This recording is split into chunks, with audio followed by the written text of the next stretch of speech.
हम तुम्हें इतना वर देते हैं कि जब भी तुम अपनी कुल देवी निकुंभिला का तांत्रिक यज्ञ करोगे तो उसकी होम अग्नि में से एक दिव्य रथ प्रकट होगा जिसके घोड़े मन की गति से चलेंगे और तुम्हें ब्रह्मश्री नामक अस्त्र भी प्राप्त होगा।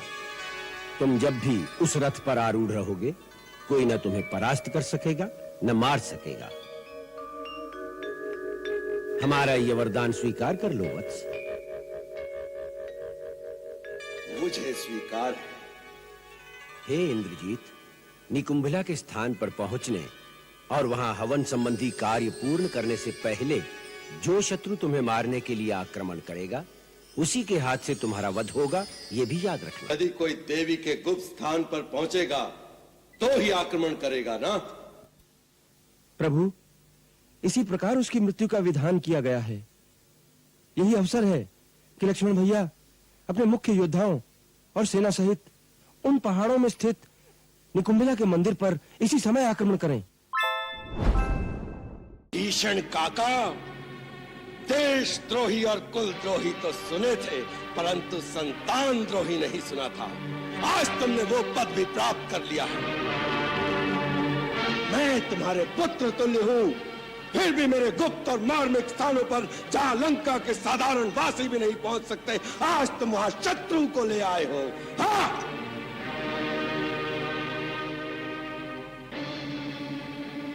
मुझसे ऐसा द्रोह करके आज तुम संतान द्रोही कहलाने के अधिकारी भी हो गए हो।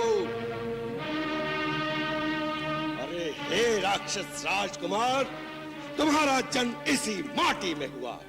तुम इस देश के राजा के सगे भाई हो, फिर भी तुमने ना तो अपने कुटुंब के प्रति अपनापन, ना अपने आत्मजनों से स्नेह और ना ही अपनी जाति का अभिमान ही रह गया है। दुर्बुद्धे, स्वजनों का परित्याग करके दूसरों की दास्ता स्वीकार की है तुमने।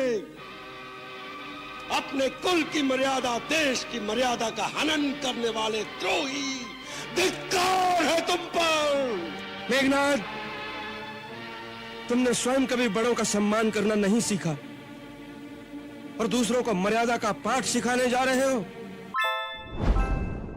गंधर्व राज कुबेर ने स्वयं प्रकट होकर मुझे बताया है कि युद्ध में मेघनाद महाराज विभीषण पर यम अस्त्र का प्रहार करेगा। यह अस्त्र उसने इन्हीं के लिए संभाल कर रखा है। कुबेर ने मुझे उसके तोड़ की विधि और उस अस्त्र को संहार करने वाले दूसरे अस्त्र का भी ज्ञान दिया है। भैया, आप निश्चिंत होकर हमें जाने की आज्ञा दें। हम इन्हें तुम्हारे भरोसे पर भेज रहे हैं लक्ष्मण। याद रखना, हमने इन्हें लंका नरेश बनाने का वचन दिया है। उस वचन को सत्य करने के हेतु